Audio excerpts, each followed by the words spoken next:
Бак вытаскиваем из корпуса, взявшись за две пружины. Аккуратно, чтобы не зацепить проводку, выводим вверх. Корпус машинки отставляем в сторону и снимаем два противовеса.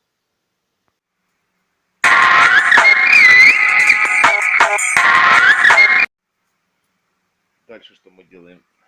Раскручиваем вот эти саморезы под ключ, полностью все, для того, чтобы разделить две части бака.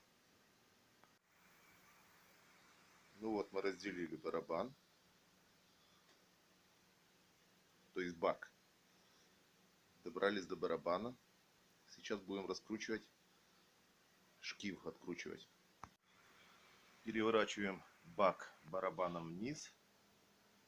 Под низ ложим покрышку желательно, для того, чтобы не проворачивалось у нас сам при откручивании барабан. Отвинтили шкив.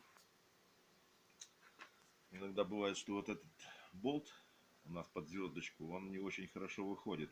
Приходится нагревать его, потом обливать водой несколько раз. Возможно, постучать, но иногда бывает тяжело. В данном случае у нас все нормально. Прошел, отвинтился нормально.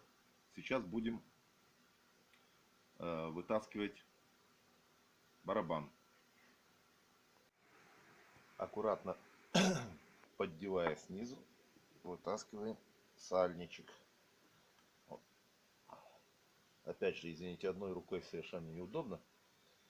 Продолжим через секунду. После того, как выбили сальничек, значит, берем наставочку, можно вот такую даже, выбиваем сначала наружный подшипник, переворачиваем и выбиваем внутренний подшипник. Значит, дорогие друзья, продолжение по сборке стиральной машинки Atman смотрите в следующей части видео.